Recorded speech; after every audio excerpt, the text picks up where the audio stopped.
Hey guys, tonight we unravel the wild vine-wrapped story of a god who simply refused to let the music stop. His parties lasted days, his followers howled under full moons. And if you dared to disrespect the vibe, well, let's just say you probably won't survive this bedtime story. We're talking about Dionysus, the god of wine, ecstasy, theatre, and really bad decisions. Picture this thunder in the distance, a palace cloaked in moonlight, and a mortal woman clutching her swollen belly as lightning crackles through the ceiling. Somewhere off stage, Zeus is making very questionable parenting choices, and the Fates are sipping wine, just watching. So before you get comfortable, take a moment to like the video and subscribe, but only if you genuinely enjoy what I do here. And drop your location and local time in the comments. I love seeing where you all are tuning in from. Now dim the lights, maybe turn on a fan for that soft background hum, and let's ease into tonight's journey together. It begins with fire, actual fire. Semele doesn't expect to combust before childbirth. But then again, she is pregnant with the child of Zeus, and no one gets through that without at least one catastrophe. She's a princess of Thebes, beloved by her father Cadmus, and reckless enough to fall for the king of the gods. Zeus visits her cloaked in shadow and storm. Each night he comes disguised, not because he's shy, but because mortals can't look upon a god's true form without well crisping. But Semele makes a fatal wish. Urged on by a jealous Hera, who is of course Zeus's long-suffering wife, Semele asks her divine lover to show himself in all his glory. Bound by his oath, Zeus reveals his true self. Thunder, fire, lightning, a literal overload. Semele is incinerated, but not before Zeus snatches the unborn child from her womb barely in time. Here's where it gets weird.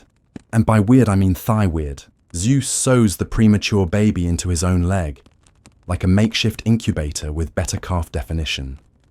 This second gestation lasts until the child is fully cooked metaphorically and ready to be born again. Dionysus, son of lightning and wine, is thus born a second time. He enters the world not as a normal godling, but as a stitched-together miracle delivered from flesh and storm. This strange origin earns him his first nickname, Twiceborn. And if that sounds like someone you shouldn't leave alone with your punch bowl, you'd be right. Of course, Hera isn't thrilled that Zeus has created yet another child out of wedlock, and especially not one so theatrical. So she sends assassins. Infant Dionysus is spirited away, because apparently being sewn into a divine thigh and surviving combustion wasn't dramatic enough. The baby is whisked to Mount Nysa, a mythical forested retreat no mortal cartographer has ever managed to sketch. It's lush, full of whispering leaves, chirping nymphs, and faint sounds of flutes at dawn. He's hidden there by Hermes. Yes, that Hermes, the one with winged sandals and an infinite to-do list. Hermes delivers the baby god to the Hyades, a cluster of rain-bringing nymphs who raise him in secret. Historians still argue whether Mount Nysa was a real place, or just metaphorical code for anywhere but Olympus. Some think it was in India, others say Ethiopia. A few propose an island lost to history and tide. The uncertainty fits Dionysus perfectly. He's born in mystery, and he thrives in it. Now picture Dionysus as a toddler.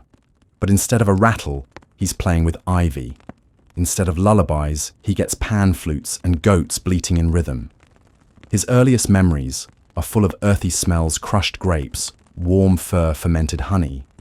His caretakers, playful and slightly unhinged, teach him about nature's secrets. How sap flows, how vines grow, how to whisper to animals, and more importantly, how to make them dance. One obscure but delightful detail, Dionysus is said to invent the practice of milking wild goats to make cheese flavored with herbs and sweet wine.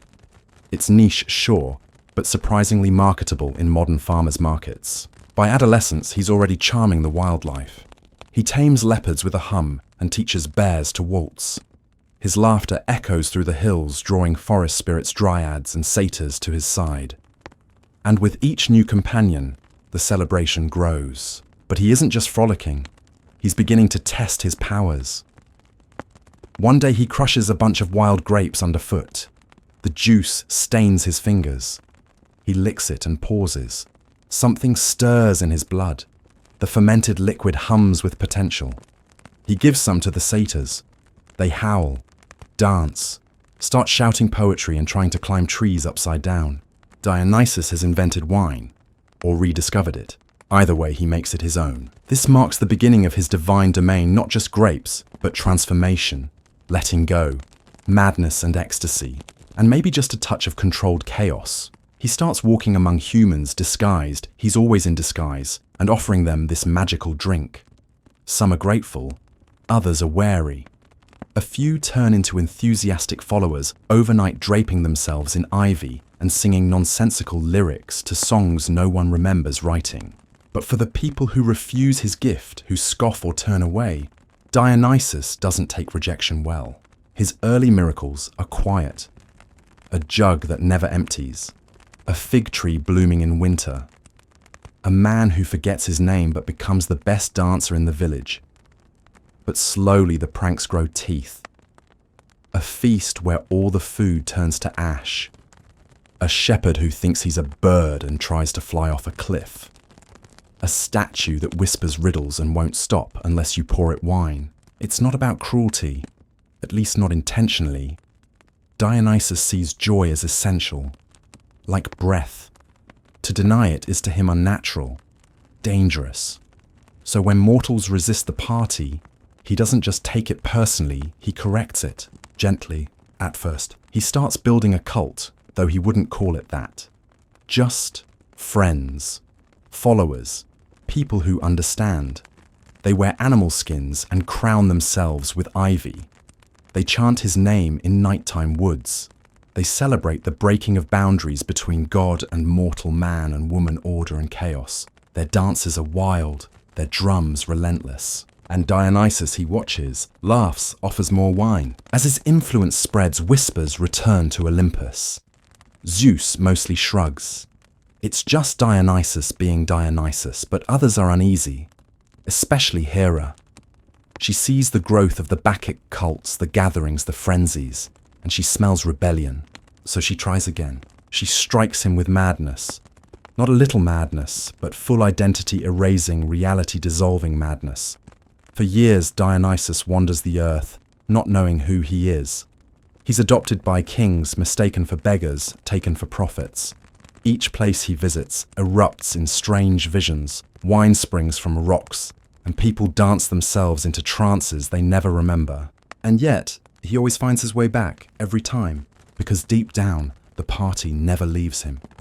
It simmers inside, waiting for the next village, the next skeptic, the next bonfire to circle. So as his memory returns, so does his mission bring joy, bring frenzy, bring the kind of laughter that tears holes in the sky. And if you won't join the celebration willingly, he'll just have to get a little creative. Somewhere in the woods, a goat sneezes into the soft hum of early morning. The leaves are damp with dew, the moss cool beneath bare feet, and Dionysus is once again trying to teach a squirrel how to drum. The squirrel is not interested, but the satyrs are. They're always interested. These early years on Mount Nysa shape him not just as a god, but as something stranger, something both of nature and beyond it. The nymphs give him warmth and laughter, but it's the satyrs who offer chaos, rhythm, and ideas that probably shouldn't be written down on any scroll. His inner circle becomes a curious blend of mystics, pranksters, wild-eyed dancers, and the occasional overly friendly lynx. It's here that Dionysus perfects his first true miracle fermentation. He discovers that when grapes are left too long in the sun, something magical happens. The juice bubbles, the taste sharpens, the scent becomes heady and warm. A few sips, and everything seems more vivid, the colours, the sounds, even the wind. He shares it with a nymph. She giggles for an hour, and declares the stars are laughing too. Dionysus is delighted. He calls it joy made drinkable. Others call it wine. But he doesn't stop at grapes. He experiments. Figs, honey barley. Anything that ferments becomes fair game. Soon he's producing drinks that don't just intoxicate, they awaken something ancient, something primal. Some make you weep with happiness. Others make you forget your name. But remember every bird call in a 100-mile radius. Word spreads, slowly at first. Shepherds stumble home singing in strange tongues. Wives wake up wearing ivy they didn't own. A donkey learns to tap dance, sort of. The name Dionysus begins to float through towns like a breeze carrying strange laughter.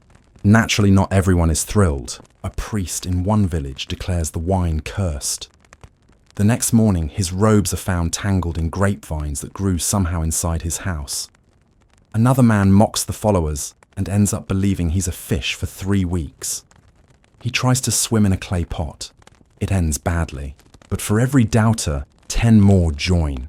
They say the drink opens the mind, that dancing under the moon connects them to something sacred, that the god himself once whispered a joke in their ear, one so perfect they've never stopped laughing. One well-known historical fact from this period: Dionysus is credited with teaching humans the art of viticulture, not just drinking wine, but growing it, tending it, shaping it. He shows them how to prune vines, when to harvest, how to ferment and store. Even modern archaeologists still marvel at how advanced early Greek winemaking techniques were, especially for a society that also believed in flying horses. Still, Dionysus doesn't care much for agriculture as a science. For him, it's a tool and means to unlock ecstasy. His focus is on the celebration, not the spreadsheet. He begins to travel more. His disguises are impeccable. Sometimes a foreigner, sometimes a woman, sometimes a child. Always someone slightly out of place. The people who welcome him are rewarded with fertility, laughter, and the kind of harvest that makes poets emotional. The people who turn him away, well, things get weird. One obscure but telling incident involves a village that mocks him openly. They claim the wine is just spoiled juice, the rites foolish, the masks ridiculous. That night, the vineyards bloom out of season. The well water turns to wine.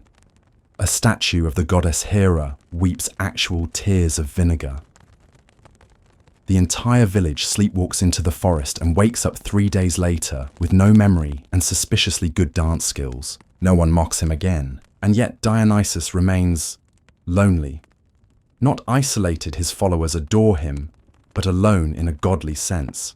He lacks the authority of Olympus. His worship is still fringe, his miracles dismissed as folklore. He aches for more. It's at this moment of divine yearning that something strange happens. He is kidnapped.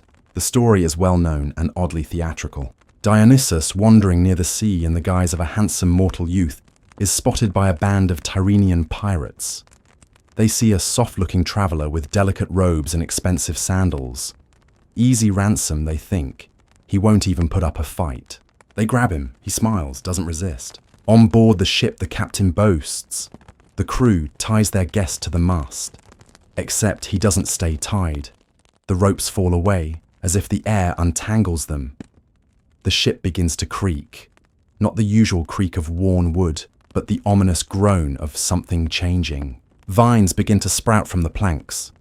Ivy wraps around the oars. Grapevines erupt from the seams in the deck. A leopard, an actual, fully grown, beautifully unimpressed leopard, appears at the bow. Dionysus watches with calm eyes as panicked sailors scream. One sailor throws himself overboard. Another starts singing hymns in a language he doesn't know. The rest begin to transform, limbs twisting, bodies warping, and within moments they're dolphins.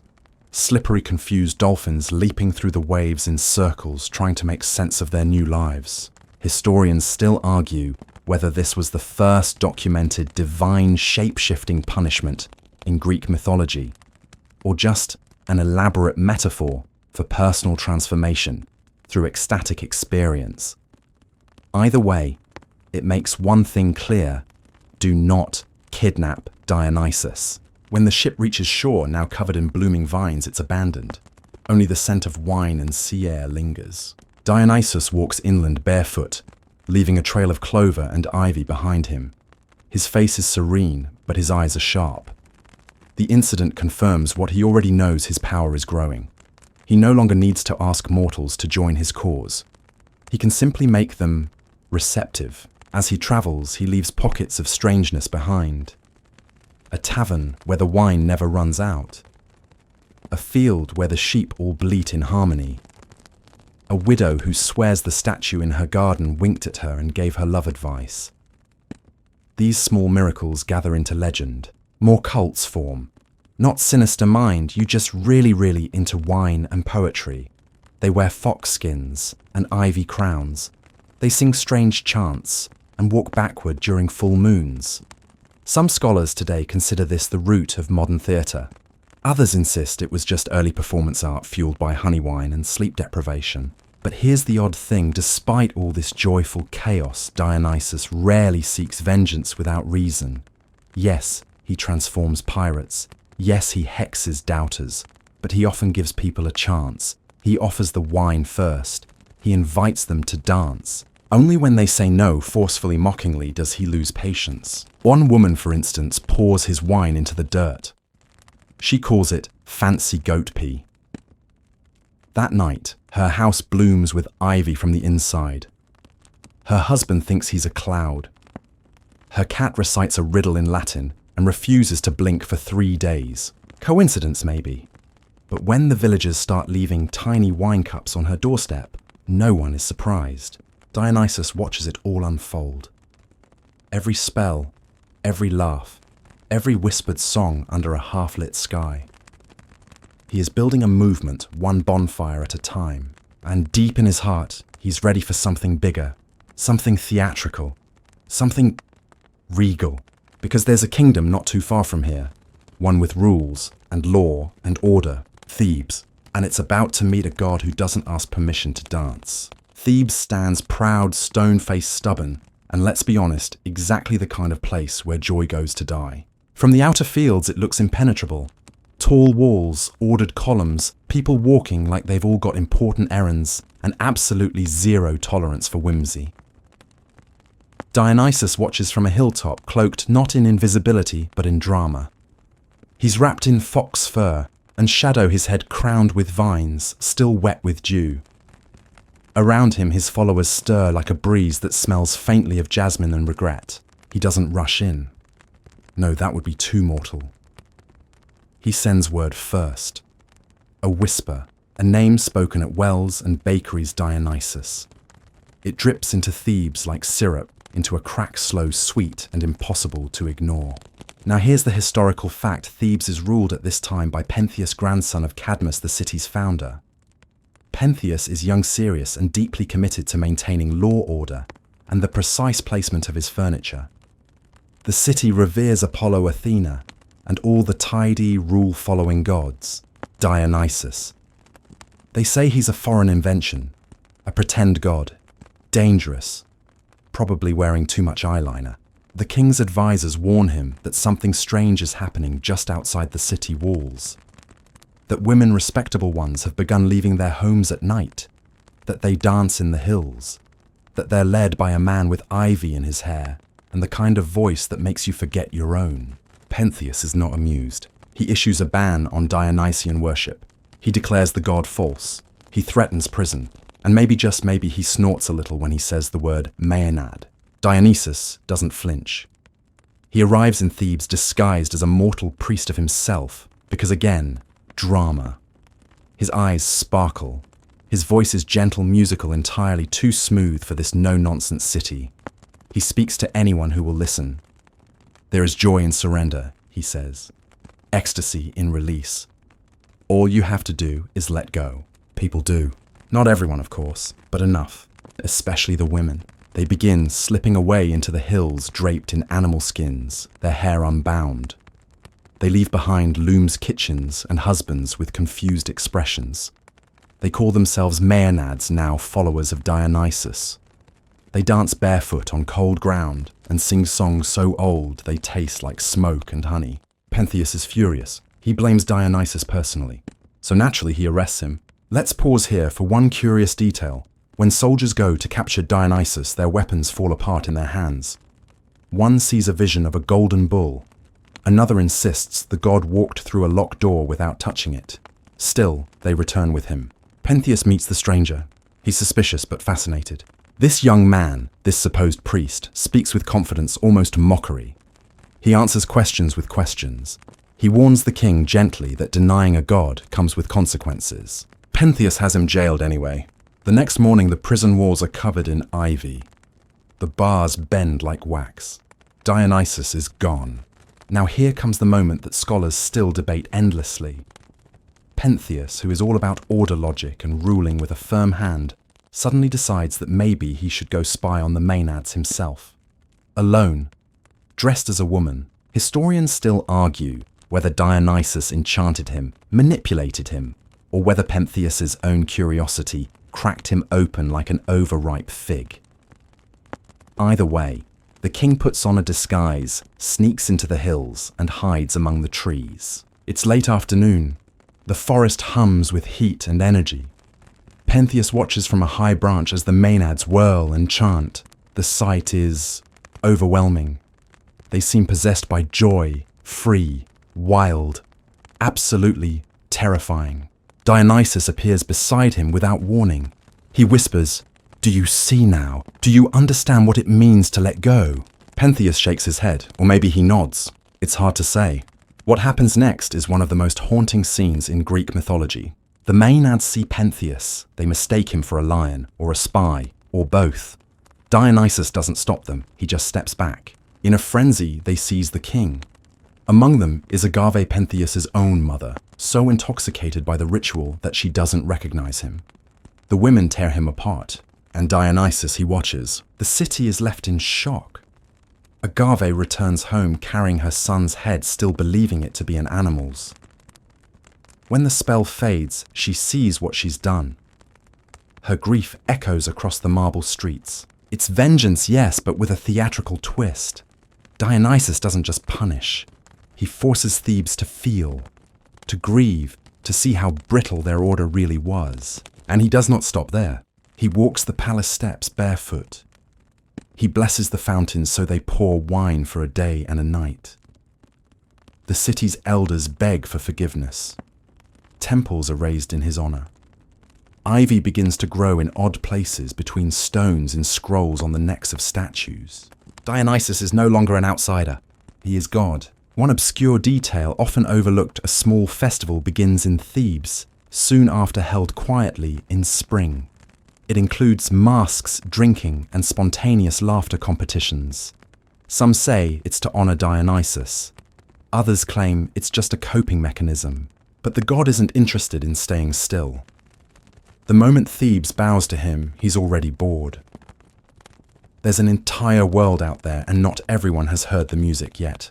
He gathers his followers again, the satyrs, the Maenads, the leopard, who now wears a bell for dramatic effect. They march east toward the sun, toward lands where wine is unknown, and gods are carved with square jaws and no sense of humor. India. Yes, India. Dionysus goes on a tour. Think of it as a divine music festival meets soft conquest. He brings not war, but pleasure. Not armies, but dancers. He spreads wine rhythm and sacred madness. Some historians argue that this journey never happened, that it was a symbolic tale, or perhaps a dream the god whispered into a sleeping poet's ear. But others believe the tale of Dionysus's eastern march reflects real trade routes, cultural exchanges, and the spread of wine cultivation through Central Asia. Whatever the truth, the stories say that he doesn't take the land by force. He converts it vine by vine, song by song. Local gods bow. Kings wake up mid-feast and find themselves draped in ivy, inexplicably happy. By the time he returns, his legend has grown beyond Greece. He's no longer just a local oddity. He's the god of ecstatic release, of sacred intoxication, of theatre mystery and rebirth. But he still has more lessons to teach, more minds to bend, more parties to throw. Because here's the thing about Dionysus, he never really stops. Even when he wins, he keeps moving. Even when they kneel, he keeps dancing. And the next time someone doubts him well, you remember what happened to that last skeptic. The sea air changes him. After Thebes, after the blood and ivy and wailing mothers, Dionysus doesn't rest. Resting is for the sun gods, the hearth gods, the ones with tidy temples and marble robes. Dionysus moves. He slips out of the Greek mainland like a wisp of vapor, boarding a ship as casually as a mortal hails a cart. He doesn't ask permission, he never does. This is the tale of the Tyrrhenian pirates' men who make a poor career choice involving kidnapping wine and a deity with no patience for being underestimated. The ship itself is small but proud, painted with curling waves and curling egos. The pirates are rough types, salt in the beard scars like poorly placed tattoos, and attitudes sharpened on years of lawless business. They spot Dionysus standing on the shore, radiant and alone, barefoot on the sand, looking very much like a prince who wandered away from his parade float. They take him aboard. They think he's mortal. This is their first mistake. Their second, not noticing the way the sails flap, even though there's no wind, or how the wine jugs keep refilling themselves, or how the ropes tangle and untangle like they're bored of being ropes. A well-known historical fact: ancient Greek sailors were deeply superstitious. They feared omens, worshipped Poseidon, and left offerings before every journey. Even they would never, under normal sober circumstances, kidnap someone glowing faintly and smelling like blooming lilac in early spring. But these pirates are neither normal nor sober. They laugh. They joke. One makes a comment about ransom, another about selling him into slavery. And all the while, Dionysus sits calmly on a coil of rope, humming a tune no one recognizes, but everyone instantly fears. The sea responds first. The waves flatten, then ripple inward, not toward shore, but toward the ship, like the ocean is breathing slowly, deeply, in sync with someone watching. The mast creaks. The sky darkens, but not like a storm, more like twilight is arriving early and unnaturally curious. Then the vines begin. They sprout from the planks, from the nails, from the seams of the boards themselves, coiling around ankles, wrists, throats. Grapes dangle where lanterns once swung. The pirates scream, and that's when the lion appears. One moment Dionysus is lounging in human form. The next, there's a full-grown lion standing on the deck tail, twitching teeth bared, looking entirely out of place, and yet perfectly at home. Panic is not a strong enough word. The pirates leap into the sea, every last one of them, but not all make it far. Because here's the twist. Some don't hit water. They hit air. They hit sky. They hit an invisible net of transformation, and before they can cry out, their bodies twist, elongate, shift. Fins bloom. Their skin glistens.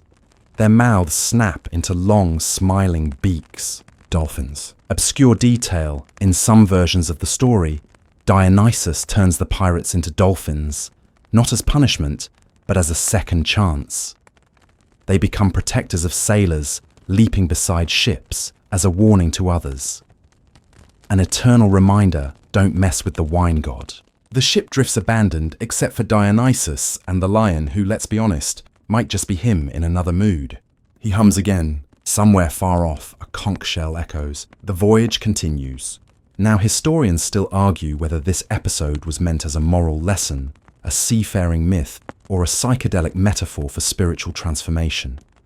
There's also debate about the pirates' identity, were they truly Tyrrhenian Etruscan, or just a narrative stand-in for generic seafaring thugs who deserved it. What's not in dispute is the message: you don't cage what can unravel your reality. And Dionysus, he's barely getting started. He reaches the next shore at dawn where the sand is pale and the air smells of almonds. He walks inland. His feet leave no prints. The trees lean toward him, branches trembling. A small village wakes to find their wine stores overflowing. Another wakes to a field of thyrsus staffs planted upright like warning signs.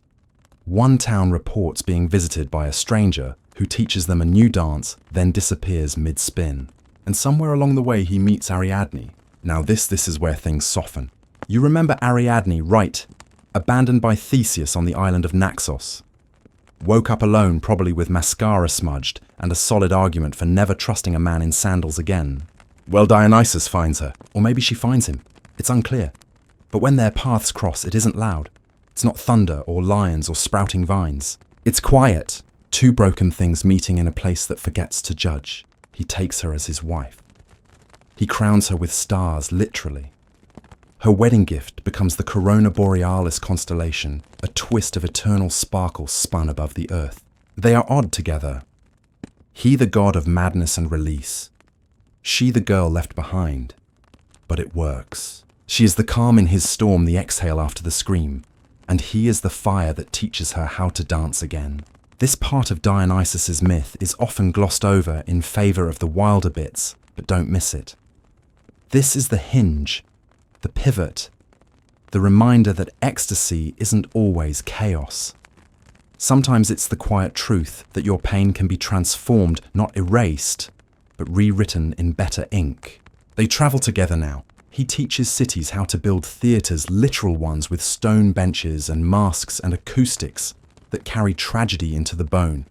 He shows mortals how to laugh at their fears, cry at their joys, and wear someone else's skin for a few hours, just to remember what it's like to be soft. And always the wine flows. Always, but with Ariadne at his side, there's a new kind of grace to it. The madness has rhythm now. The frenzy has form. Together they visit Delphi, where Apollo rules with golden light, and oracles whisper prophecies like riddles. Dionysus doesn't argue. He simply borrows the temple every winter, yes, really. The oracle of Delphi was during certain months said to channel Dionysus instead of Apollo. A seasonal god swap, like a timeshare but for divine revelation. This detail often ignored, but real. For those winter months, the messages from Delphi become different. Less precise, more dreamlike, full of symbols, laughter, and the occasional flute solo. People accept it because even the most structured lives need a little intoxication. Even the sun needs to set sometimes. And Dionysus, he is the twilight between truths, the blur, the unraveling, the beautiful undoing. He doesn't conquer in the usual sense. He doesn't build empires. He builds moments. One town at a time, one person at a time, he teaches them how to feel again. And if a few go mad along the way, well, madness is just another kind of knowing. Just ask the dolphins. The conquest of India begins with a dance, not a sword, not a war cry, not even a speech from a chariot flanked by tigers and powdered gold. No Dionysus enters the great thrumming landscape of India barefoot, veiled in perfume and accompanied by the rhythm of drums that beat like a second heartbeat in the humid dusk. It isn't quite the India of modern maps. Geography, then, is a little looser, more poetic, more prone to exaggeration. But the myth remains. Dionysus sets his sights eastward, beyond the edges of Greek knowledge, where exotic gods reign and mortal men dream of enlightenment. He goes not to conquer by force, but to dissolve boundaries of mind, of culture, of reality. And yet, things don't stay peaceful for long. Here's a well-known historical fact. Alexander the Great, centuries later, claimed to follow in Dionysus's footsteps when he marched into India. Whether he believed it literally or used it as divine branding, the idea was the same. If Dionysus could tame the East with ecstasy, so could he with empire. But Dionysus doesn't march. He floats. His army Maenads and satyrs, nymphs and drunken poets, some mortal, some not.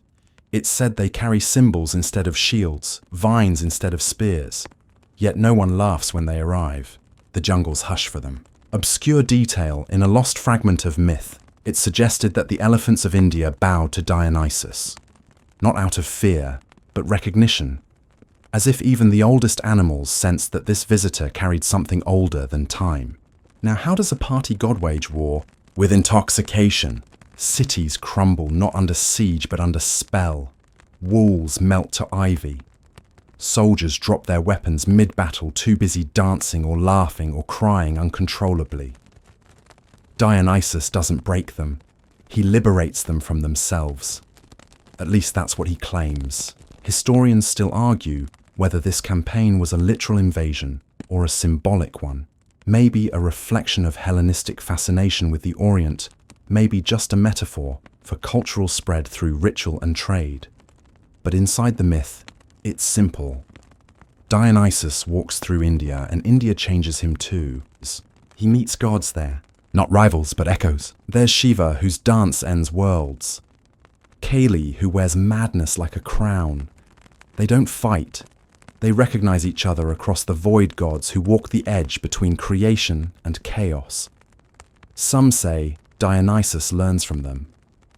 Others claim he leaves a piece of himself behind in their myths, One version insists he disappears for months into a monastery atop a mountain. When he returns, his wine is stronger, his silence is deeper. His eyes have seen something even he cannot name. But he keeps going. He builds cities. Yes, cities, with walls painted in stories, marketplaces where currency is laughter and insight. A curious blend of Greek and Indian culture emerges too subtle for textbooks, but thick in the roots of legend. His temples here don't look like the ones back home. They're built from mango wood and jasmine garlands, and the air inside tastes like cardamom. One local king resists him. Just one. This man, unnamed by most records, believes Dionysus is a trick of foreign spirit in God's clothing. He gathers an army. Real swords. Real bloodlust. Dionysus responds as ever with theatre. Before dawn, the king's army awakens in confusion. Their weapons have turned to snakes. Their armor blooms with orchids. The drums of Dionysus's army echo from nowhere and everywhere, syncing with the heartbeat, disorienting thought. The king himself is said to have torn his robes and danced to death, smiling the whole time. And still, Dionysus doesn't stay. That's the thing about him. He doesn't rule. He passes through. Leaves change behind him, people grow strange dreams, wine ferments faster. But he doesn't build palaces or laws. He never even claims the land. He seduces it, then slips away. Some of his followers, though, they linger. They teach ecstatic rituals to new generations. Blend local rites with Dionysian mysteries. One scholar centuries later writes of a strange festival in rural India where the participants wear goat masks and drink fermented honey until they speak in riddles. A leftover echo, maybe. Or just a case of parallel myth-making. Either way, Dionysus leaves India as he entered on foot, smiling barefoot and accompanied by beings who don't need names. Ariadne walks beside him. She carries silence like a gift, speaking only when she wants to anchor him back to her. She doesn't try to control him, no one can, but she holds his gaze when his mind begins to spin too fast. They walk west, through deserts, over mountains, past travelers who never quite remember seeing them, only the smell of blooming flowers where there should be none. One night they arrive at a caravan stop, a place of weary traders and cracked lanterns. Dionysus sits by the fire. He listens to stories. One merchant tells of a dream. He had a lion with a human smile. Another claims his wine jug hasn't emptied in 3 days. A child points to Dionysus and says, "You're the one from the sky, aren't you?" He doesn't answer. He just laughs. A deep, slow sound like thunder trying not to wake anyone. Obscure detail ancient Greek playwrights often portrayed Dionysus as both comic and terrifying. In Euripides' The Bacchus, he is gentle one moment and blood-soaked the next. This duality, this ability to smile while the world unravels, becomes clearer the farther he travels. In the next city, a temple is waiting for him. They've been building it in his honor, carved from volcanic stone lined with mirrors. But he refuses to enter. He says it's too permanent. Instead, he plants a vineyard just outside, blesses it, then teaches the local children a new kind of song. He leaves before morning. By now, the mortals in his wake are changed. Not everyone survives it well. Some become mad prophets. Some renounce everything and follow him into the wilderness. Others just wake up with headaches, vague memories of laughter, and a sudden craving for figs.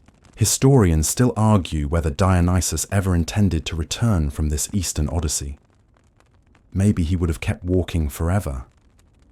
But something tugs at him. A whisper, maybe. A rumor.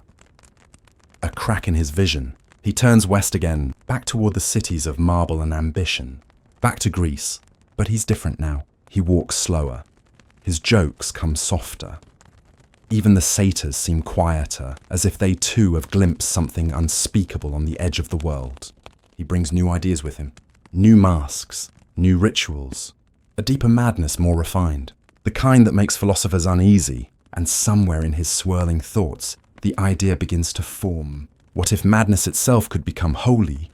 What if the gods weren't above us, but inside us waiting to be danced into existence? And what if the next stage wasn't India or Greece, but something stranger, something theatrical? He's almost home, but home doesn't feel like home anymore. By the time Dionysus returns to Greece, he's become more than a god, he's a movement. His name arrives before he does, whispered in temples, muttered behind market stalls, scratched into clay in places where no official stories go. Greece is changing, and not in ways its sober rulers appreciate. There's a new kind of music echoing through the city streets, and behind it something wilder people, speaking in tongues, dancing until dawn, trading olives and bread for visions of gods wearing ivy crowns. But Dionysus doesn't settle in Athens or Sparta. He chooses the margins. He begins with Thebes. Yes. Thebes again, the city of his birth. The place that denied his divinity. The home of his cousin Pentheus, who, as you'll remember, ended up torn to shreds by his own mother in a trance. You might think Dionysus would stay away, or that Thebes would bar the gates and light incense for protection. But no. Instead, Thebes opens to him, slowly, uneasily, like someone answering a knock in the middle of the night, unsure if they're dreaming. Here's a well-known historical fact. Thebes was a real city-state in Boeotia, known for its complex mythological heritage and periodic resistance to both Athens and Sparta. It was a place full of contradictions, rich in mythology, but politically cautious. And now it watches as its wildest son returns not in wrath, but in revelry, or so it seems. Dionysus arrives with a parade that stops time. They call it a thiassos, but parade barely does it justice. This is a procession that eats days and nights like pomegranates. Satyrs dance on rooftops. Maenads throw flower petals that somehow slice stone. Ariadne rides a leopard like it's a house cat.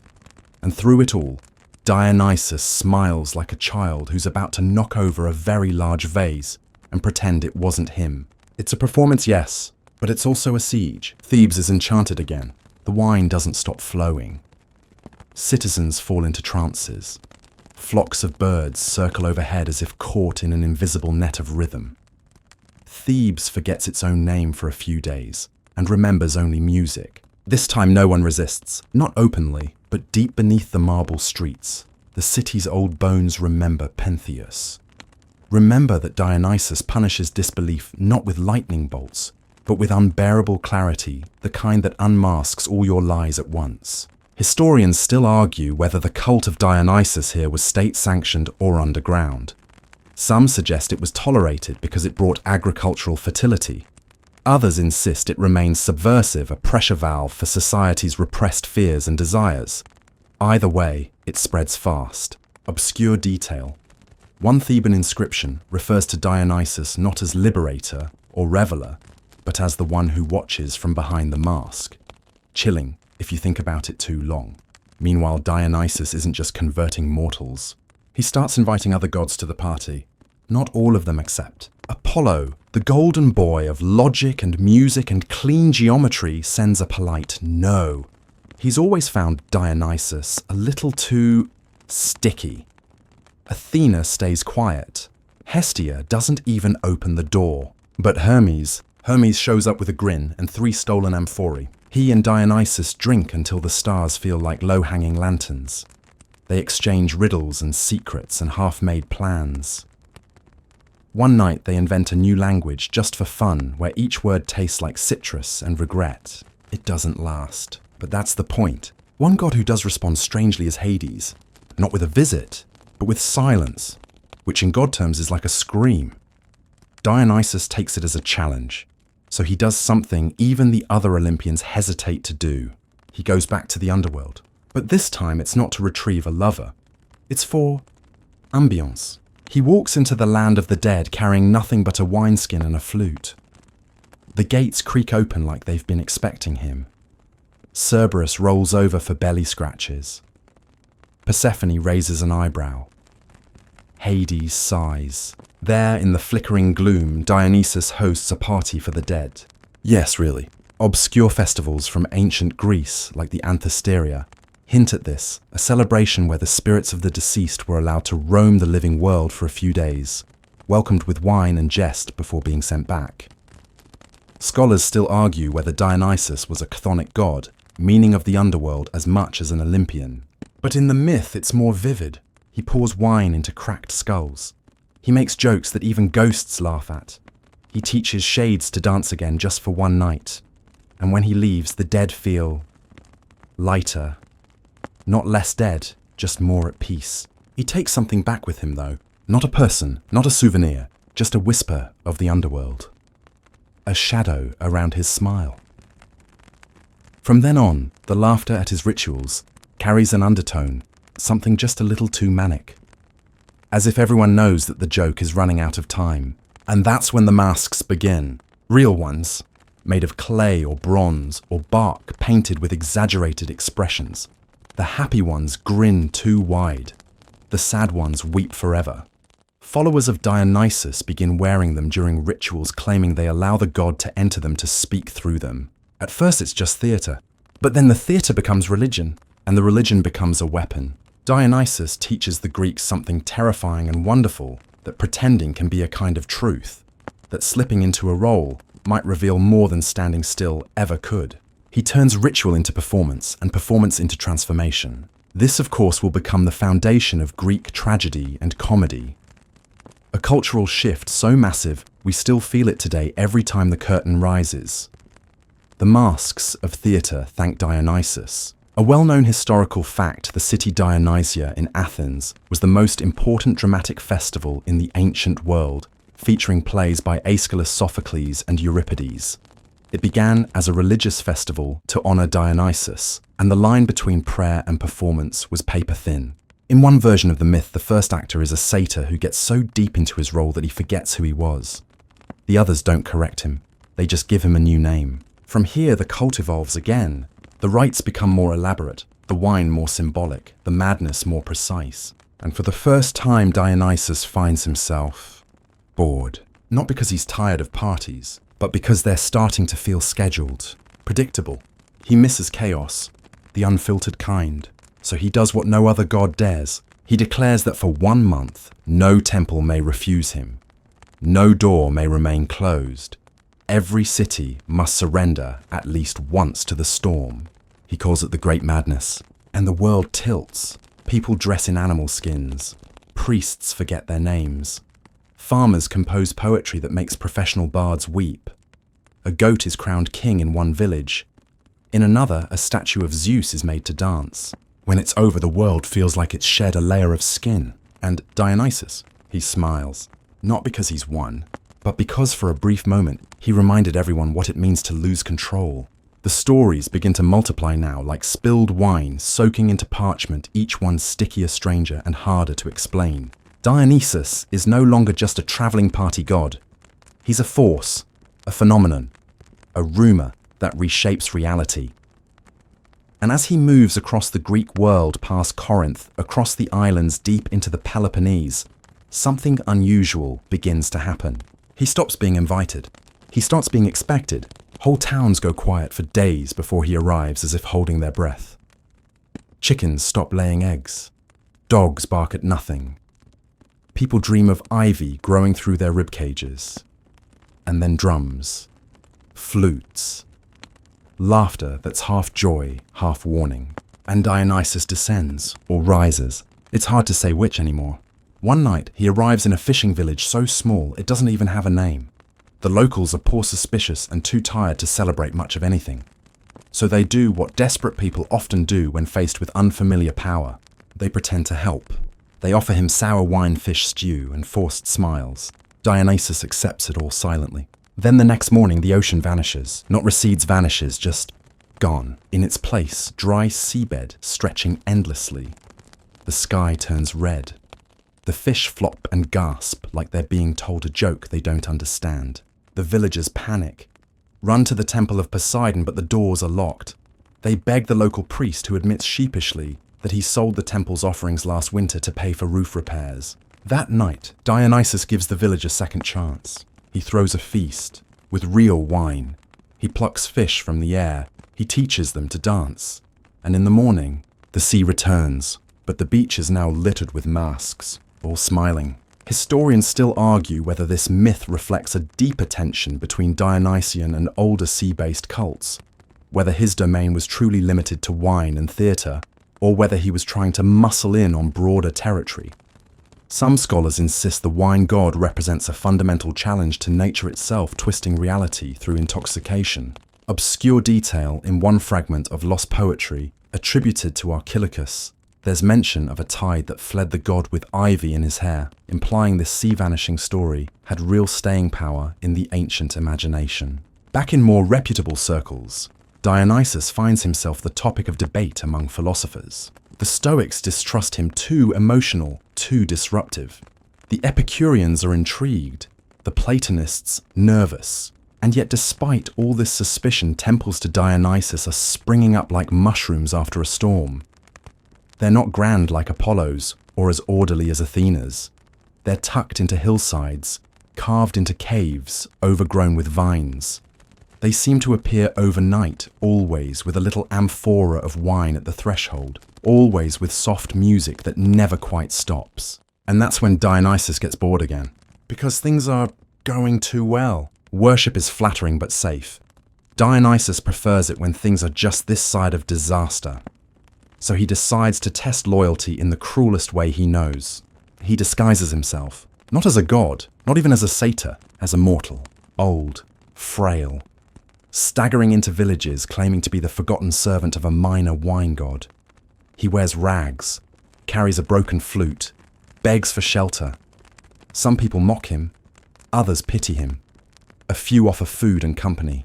Those are the lucky ones. Because every time someone shows true hospitality, the rags vanish, the sky blooms with stars and vines burst from the soil like applause. And every time someone laughs at him, he curses their homes with eternal noise, drums, flutes, laughter. All night, no sleep. One city wakes to find its walls covered in grapes. Another watches its river run with sour wine for 7 years. And yet through all this, Dionysus keeps smiling. Because to him, all of it is theatre. And good theatre needs tension. Even the Olympians are starting to notice.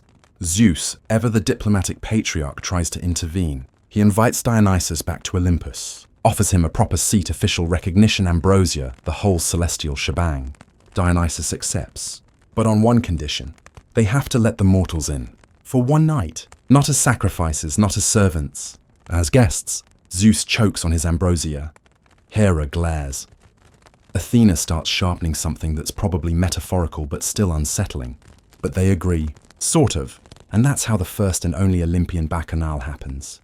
The gods throw a party, not just any party, a divine rager, cloud wine, meteorite music, sphinx karaoke. Pan forgets how to stand. Aphrodite loses a bet and has to wear Dionysus's ivy crown for a century. But most importantly, mortals are there, a few chosen ones. Poets, farmers, dancers, even one terrified accountant from Mycenae who got invited by mistake and just keeps saying thank you every few seconds. And for one night, the boundary between divine and mortal blurs. They laugh together, cry together, pretend for a few hours that the world is not cruel, not broken, just beautifully drunk. Well-known historical fact, ancient Greek religion did at times emphasize divine-human connection through rituals like the Eleusinian mysteries, where initiates experienced a symbolic death and rebirth. Though details were secret, the tone of mystery and union with the divine echoes these Dionysian myths. But here's the thing, the gods never invite the mortals back. Too messy, too emotional, too real. And Dionysus, he doesn't stay on Olympus long, because even paradise gets dull when the wine is always poured for you. So he leaves again, this time with something else in mind. He wants to build something, not a temple, not a shrine, a place where madness lives on purpose. So he finds an abandoned island, Naxos, though some say it was another, and turns it into a permanent festival, a school for ecstasy, a retreat for those who can no longer breathe in the straight lines of normal life. He calls it the place without time, and people come. Sailors, orphans, failed priests, runaway brides. They arrive and are given new names, new costumes, a new story. Some stay a night, some forever. There are no rules, only rhythms. No leaders, only songs. And Dionysus walks among them, not as a god, not even as a man, but as the feeling you get when you realize for one brief shimmering moment that nothing matters and everything is beautiful. Obscure detail. One bronze cup found on Naxos contains an inscription that reads, "Drink and be unmade." It was buried beside a skeleton wearing an ivy wreath with no other markers. Historians still argue whether Dionysus represents liberation or destruction. whether his madness is healing or contagious, whether his laughter is joy or something darker. But for now, the god is content. The world dances, masks smile, and somewhere a vineyard grows where no vineyard should. The island hums beneath moonlight, not the hum of bees or waves or insects, but something deeper, like a cello string vibrating just under the skin of the earth. It pulls people in, even if they don't know why they're coming. Naxos, once a lonely stretch of rock and wind, is now the heartbeat of Dionysus's vision. He calls it the place without time, and he means it, because time here doesn't behave. You arrive at dusk and leave at dawn, but somehow the moon never moves. You fall asleep for 10 minutes and wake up a decade older or younger. Days are measured in dances, weeks by how many cups you've drained. There are no clocks, no calendars, just rhythm. And in the middle of it all, Dionysus sits cross-legged in the sand eyes, half-lidded, smiling like someone who knows all the answers, but prefers the questions. This is his sanctuary, his laboratory, his stage. And his newest performance, teaching others to carry the madness with them. He trains the Maenads. These aren't the gentle wine-sipping followers some stories prefer. These are the ones who feel too much, who cry too hard, who laugh in the face of structure. They wear fawn skins and wreaths of ivy. They wield thyrsus staffs, hollow stalks tipped with pine cones and magic.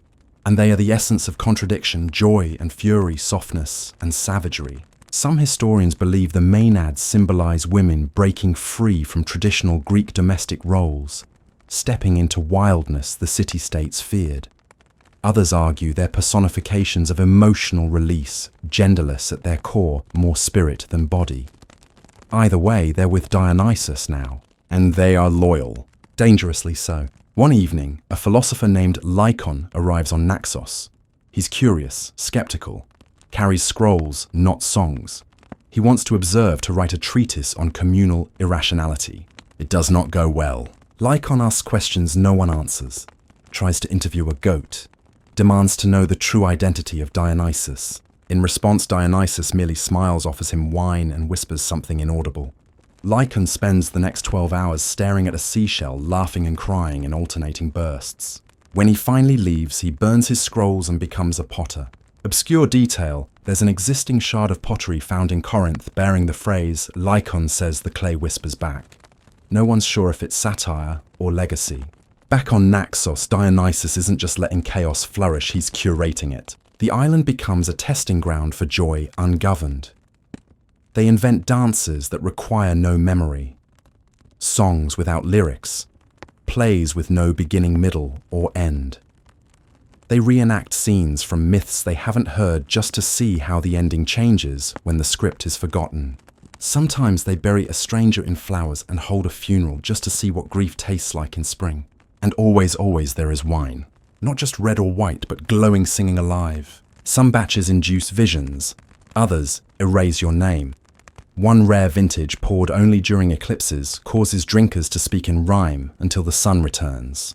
Historians still argue whether these tales of enchanted wine are metaphorical early references to psychedelic herbs or ergot-infused fermentation, or whether the ancient Greeks truly believed Dionysus could reshape perception through his drink.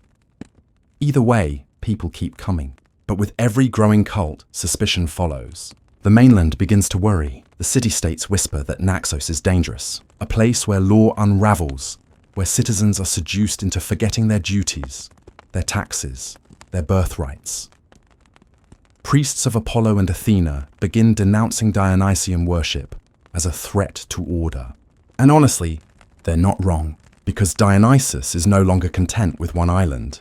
He sends the Maenads out, not to conquer, to awaken. They move through cities, performing plays, holding midnight dances, inviting others to shed their masks and remember what it feels like to be weightless.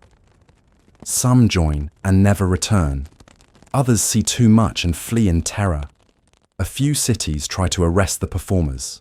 That ends poorly. One magistrate in Thebes attempts to outlaw the cult. His name is Pentheus. He thinks Dionysus is a fraud, a foreign agitator, so he bans the rites, locks the temples, orders spies to infiltrate the Maenads.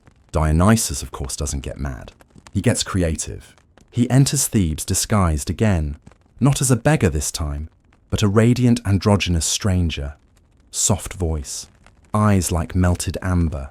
He charms the city, confuses it. The women begin slipping out at night, into the woods, into the arms of something ancient. Pentheus grows more desperate. He arrests the stranger, interrogates him. The stranger smiles, offers wine. Pentheus refuses. And that's the final mistake. Dionysus convinces him to dress as a woman, to spy on the Maenads from within. Pentheus, perhaps seduced, perhaps under a spell, agrees. He dons robes, paints his face, walks barefoot into the forest. What happens next is blurry. But when dawn comes, Pentheus is dead torn apart by the very women he tried to control, including in some versions his own mother. Well-known historical fact, Euripides' tragedy. The Bacchus dramatizes this story and remains one of the most famous Greek plays ever written. It explores the dangers of repressing instinct and the consequences of denying divinity. Obscure detail, some versions claim the forest where Pentheus dies becomes unnavigable afterward. Birds won't land there. Trees weep sap that stains purple. Locals call it the Grove of No Return. After Thebes, the tide shifts. Cities that once scorned Dionysus begin building him altars. Theatre festivals explode in popularity. Dionysian rituals known as mysteries become a staple across the Greek world. Still, Dionysus doesn't settle. He starts appearing in dreams again. Not as a god, not even as himself. As moments, a first kiss that tastes like pomegranate. The feeling of laughter that won't stop. A child spinning in circles until the world tilts sideways. He becomes memory, longing, the breath before a scream and the sigh after one. And the Maenads keep dancing, even in secret, especially in secret. Historians still argue whether Dionysian worship ever truly disappeared, or if it simply went underground, blending into later traditions and rituals under new names. But here on Naxos, the party never stops. Masks litter the sand, the sea hums in time, and Dionysus barefoot and bemused watches as the stars lean in to listen. The drums don't sound like, they sound like thunder flipped inside out, like the heartbeat of a thing too big to be human and too ancient to be divine. And tonight, those drums echo far beyond Naxos. They reach the smoky amphitheatres of Athens, the carved hills of Delphi, the brittle cliff paths of Thrace. Because Dionysus is going on tour, not a metaphor. A literal theatrical wine-soaked procession stretching across the Greek world. And not just the Greek world, he wants Asia Minor too. He wants the edges of Persia. He wants places that don't even know what a theosis is. He calls it his triumph, and to prepare, he needs something new. A different kind of performance. He's invented theatre, or at least what we'd recognise as theatre. Dialogues, characters, masks with exaggerated expressions. It starts as ritual, a storytelling tool for his initiates. But it quickly morphs into something grander. Cities compete to host the best performances during the Dionysia, a spring festival, where playwrights like Sophocles, Aeschylus, and Euripides gain immortality. Well-known historical fact, the city Dionysia in Athens, held in March, became one of the most important festivals in classical Greece, and is considered the birthplace of Western drama. But Dionysus isn't satisfied with tragedy and comedy. Those are only halves of a truth. He wants chaos on stage. He commissions plays that blur the line between actor and audience. One early version of the Bacchus ends with the actors walking off the stage and into the crowd, sobbing, laughing, bleeding rose petals. It's unclear where fiction stops and ritual begins, and sometimes it doesn't. In one performance in Corinth, an actor playing a Maenad collapses mid-monologue. The crowd applauds, thinking it's part of the act, until she doesn't rise. When they examine her body, they find ivy sprouting from her wrists. Obscure detail, a fragment from an old Corinthian calendar, mentions a night of green veins, possibly referring to this exact incident. And still Dionysus presses on. He travels with an entourage that's less caravan and more waking hallucination. Satyrs, panthers, flute girls, and talking birds. One man juggles torches blindfolded. Another wears a mask of his own face, slightly too large. They move like a dream nobody wants to wake from. But it isn't all reverie. In Thrace, things go wrong. The king there, Lycurgus, isn't just skeptical. He's hostile. He hates Dionysus's rituals, his joy, his wild-eyed followers. He calls them weak, disgraceful, corrupting the youth. So Lycurgus does what kings often do when they don't understand something. He tries to destroy it. He captures the Maenads, chains them in iron, burns the vineyards, drives out the satyrs, even tries to imprison Dionysus himself. And for a moment it works. The wine stops flowing, the music falters, the sea turns grey. But Dionysus is not a god of brute force. He's a god of unraveling. He doesn't strike Lycurgus down. He whispers, just once, in the king's sleep. What Lycurgus sees, no one knows, but he wakes up screaming. He tears at his skin, rips out his hair, shouts that vines are growing through his veins, that every breath tastes like spoiled grapes. He tries to cut down every vine in the kingdom and ends up hacking at his own family, his son, his wife. Eventually, the people bind him, blindfold him, and drive him into the mountains to die. Historians still argue whether this tale represents a clash between older chthonic agricultural rites and the newer, more emotional cults like Dionysus's, or whether it's simply a cautionary fable about what happens when you deny the irrational side of the human psyche. Either way, the message is clear: fight Dionysus, and you don't just lose. You lose yourself. After Thrace, his reputation shifts. Dionysus is no longer a fringe figure. He's not just the party god. He's something deeper, more dangerous. He becomes a symbol of what humans try to repress: grief, ecstasy, gender madness, the things that don't obey. The cities begin to accommodate him instead of resisting. Temples are built, but they're different from other gods' temples. They don't have rules, or hours, or silence. Instead, they breathe. They echo. They smell like myrrh and figs and incense and something faintly metallic like blood forgotten in the corner of a silver bowl. The rites inside are secret, known only to initiates. They involve masks, certainly, and music and wine, but also mirrors. One ritual involves each participant staring into a basin of still water until their reflection begins to move on its own. Another requires whispering your greatest grief into a goat's ear, then letting the goat wander away, carrying the sorrow with it. Quirky, yes, but strangely effective. People emerge changed, not healed exactly, but hollowed out in a way that leaves room for something new. Meanwhile, Dionysus continues wandering. In one city, he pretends to be a sculptor and leaves statues that cry wine. In another, he shows up at a wedding, kisses both bride and groom, and vanishes, leaving only ivy in the cups and forgetfulness in the guests. And always the Maenads follow. They don't age, or rather they do, but sideways. One day they look 20, the next 70, then 8, then back to 20 again. Time, remember, doesn't matter in his presence. In Sparta, where everything is measured and strict and muscular, the arrival of Dionysus is almost a catastrophe.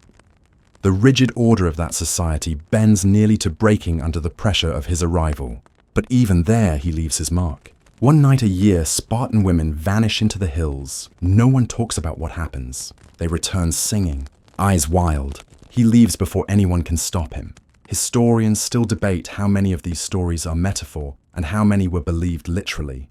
But the records, carvings, and scattered lines from poets suggest something consistent. Wherever Dionysus goes, people change.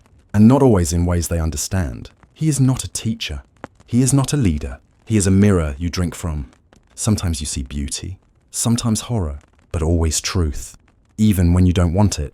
And so the tour continues. The cities blend together, some welcoming, some hostile, most confused. But Dionysus keeps moving, like a storm, or a song. And the party, it's just getting louder. The first time someone calls him twice-born, it's not meant as a compliment. It's a whisper muttered by a priestess from Delphi, her voice heavy with suspicion.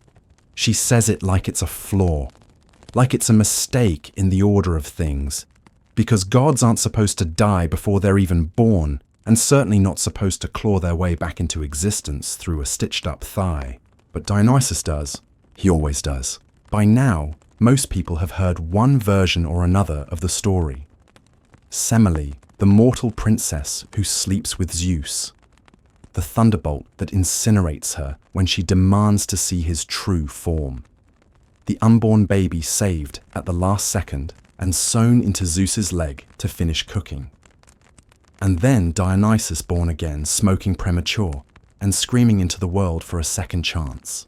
Well-known historical fact, Dionysus means something close to of Zeus, or Zeus-born.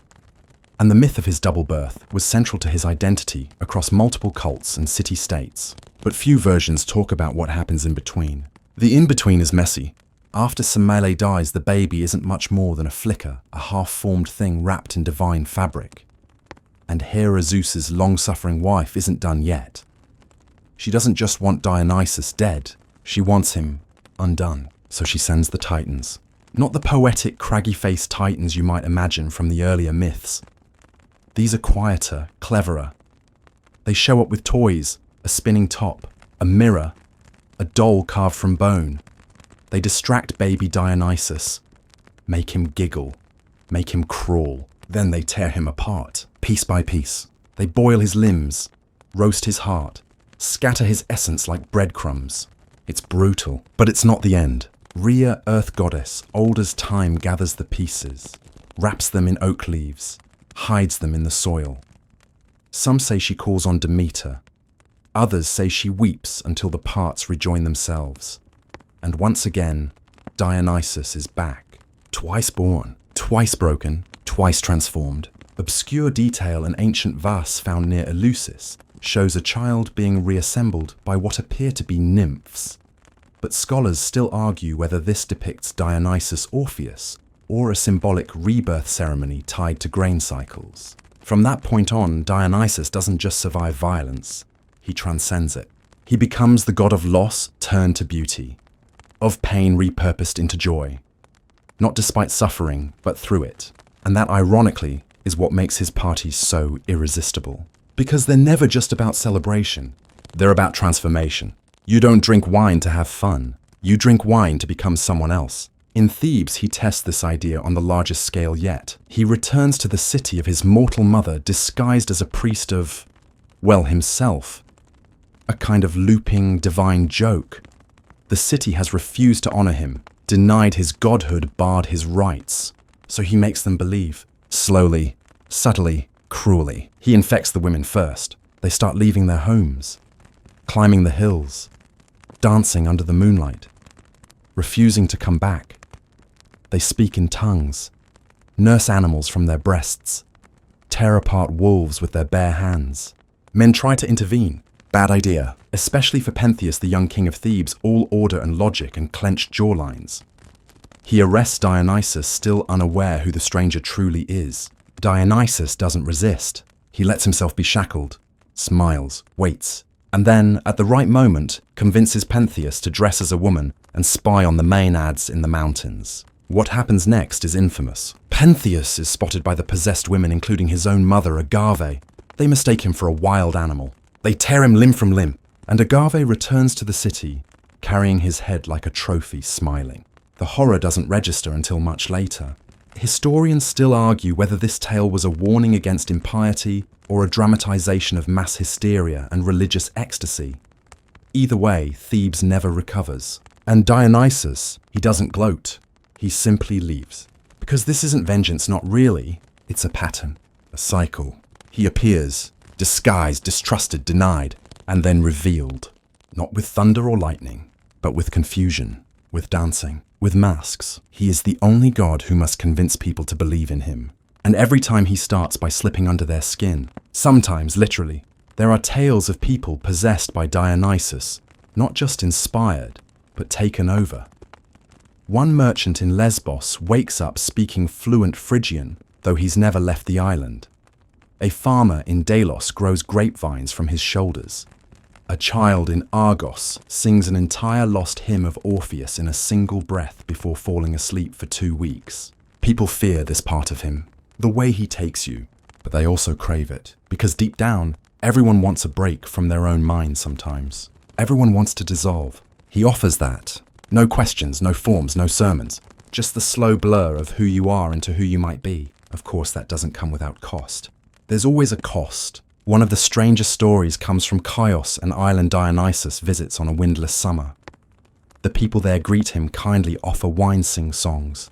He's pleased. Until one man just once says he doesn't believe. The next morning the man wakes up mute. Not just speechless, but soundless. His feet make no noise. His breath doesn't stir the air. When he claps his hands, nothing happens. He lives the rest of his life in a noiseless world. Historians still debate whether this story is metaphor for social alienation or divine punishment. But the islanders build a temple that year just to be safe. Dionysus doesn't ask for loyalty, he asks for openness. If you can't dance, he doesn't punish you.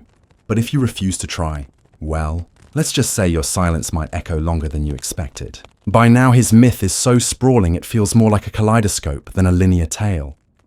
There are 2 births, 2 deaths, 2 mothers, 100 faces, 1,000 disguises. In some versions he's gentle, in others savage. Some say he loved humanity too much.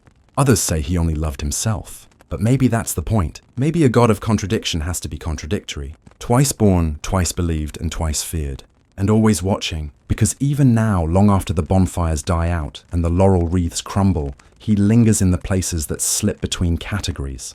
Masquerade balls, music festivals, theatre stages, dreams you can't quite explain, the things you do when no one's looking. He's there, not to judge, not even to tempt, but to offer a mask, a cup, and one last dance. Some say it's the pirates' fault, others say it's the ocean's. But really, Dionysus never needed an excuse to escalate things, just a hint of disrespect and the right kind of breeze. The story begins with a ship, not a grand warship or royal galley, but a simple Tyrrhenian pirate vessel's sails, patched hulls scratched with past crimes. The crew spots a lone figure standing on the beach, a young man seemingly dazed, draped in a dark cloak with gold embroidery glinting like spilled starlight. He's unarmed, barefoot, clearly wealthy. They take him aboard. This is mistake number 1. Well-known historical fact piracy was rampant across the Aegean Sea during the Archaic period, and Tyrrhenian raiders were particularly notorious raiding Greek coasts and even sacred temples. Back on the ship, they plan to sell him. The helmsman warns them not to. He watches the stranger closely, sees something uncanny in his eyes, like they're looking through time instead of over waves. He's no ordinary mortal, the helmsman mutters. The others laugh. That's mistake number 2. They bind Dionysus with ropes, but the ropes fall away like seaweed. They try again. The knots undo themselves. One sailor swears the ropes are now ivy vines. Then come the sounds, flutes, faint at first, then louder, circling the deck without any visible source. The sails stiffen. The mast begins to twist. Ivy bursts from the wooden planks, curling over railings, blooming with dark grapes. Obscure detail, in some vase paintings, Dionysus appears mid-transformation on the deck of the ship. Half man, half wildcat eyes glowing, surrounded by dolphins leaping from the wine-dark sea. By now it's clear something is terribly wrong. The helmsman drops to his knees. The rest of the crew panics, just in time for the god to reveal himself. He grows taller, his cloak fluttering open into a swirl of animal skins and lightning flashes. He smiles, and the ocean ripples. The pirates run to the sides of the ship, jumping overboard one by one. Their bodies twist mid-air. They hit the water as dolphins, all except the helmsman spared for his early reverence. Historians still argue whether this myth served as a cautionary tale about hubris, or a symbolic origin story explaining why dolphins seem so playful, once men now punished with joy. Dionysus walks calmly to the edge of the deck. The ship, now fully overgrown with vines, drifts nowhere. Time has stalled. He breathes in the salt air and hums an old song. Maybe he's pleased. Maybe he's thinking about all the other ships that will hear the story. In this moment, he's less a god of wine and more a god of surprise, of the sharp left turn in an otherwise predictable journey. That becomes his style, disruption masquerading as delight. Even his followers start to reflect this mood. The Maenads are no longer just frenzied dancers. They're messengers of entropy, spreading his chaos with every step.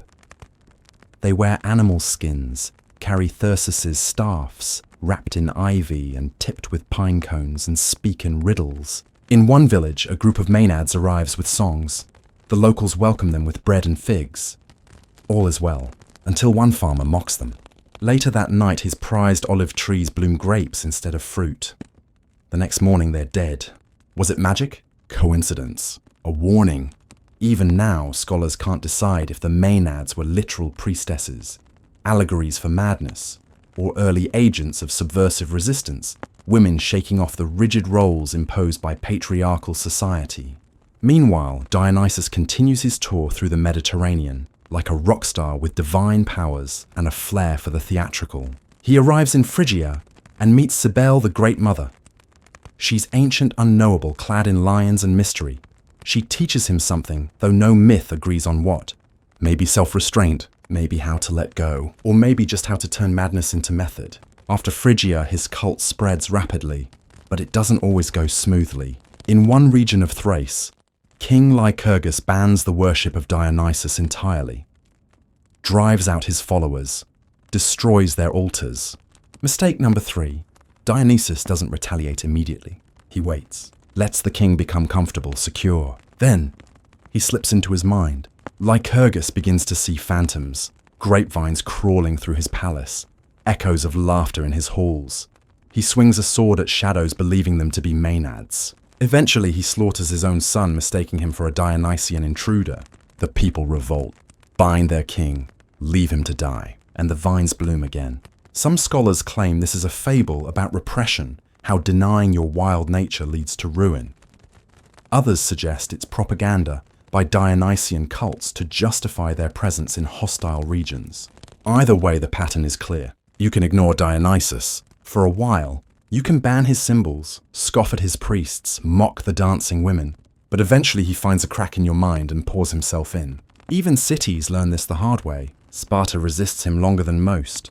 Proud, disciplined, spear-wielding. But even they cave. One spring, a strange illness spreads through the city. No physical symptoms, just a relentless exhaustion. A soft humming in the ears. Uncontrollable laughter at inopportune moments. The priests call it divine punishment. Sparta builds a small temple to Dionysus that year, just in case. He doesn't always demand devotion. Sometimes he just asks for acknowledgement. A mask hung on the wall. A cup filled before bed. A whispered name. It's not much. But if you forget, if you dismiss him, he reminds you. With dolphins, with vines, with an itch in your brain you can't quite scratch. By now, his myths have started to mutate into something more than stories. They're a kind of mythological genre stories about the loss of control, about the moment you realize you aren't driving anymore. And they always seem to end the same way, with Dionysus smiling.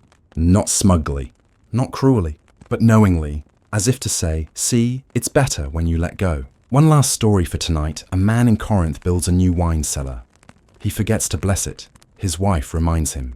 He laughs it off. That winter, the cellar floods not with water, but with a thick, fragrant liquid. Purple. Sweet. Wine. No sauce. No explanation.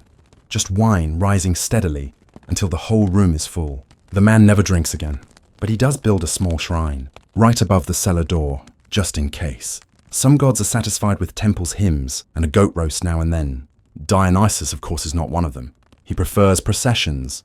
Loud, messy, half-naked processions that twist through city streets, with cymbals clashing and drums pounding, dancers trailing ribbons, and old women brandishing wine jugs like sacred relics.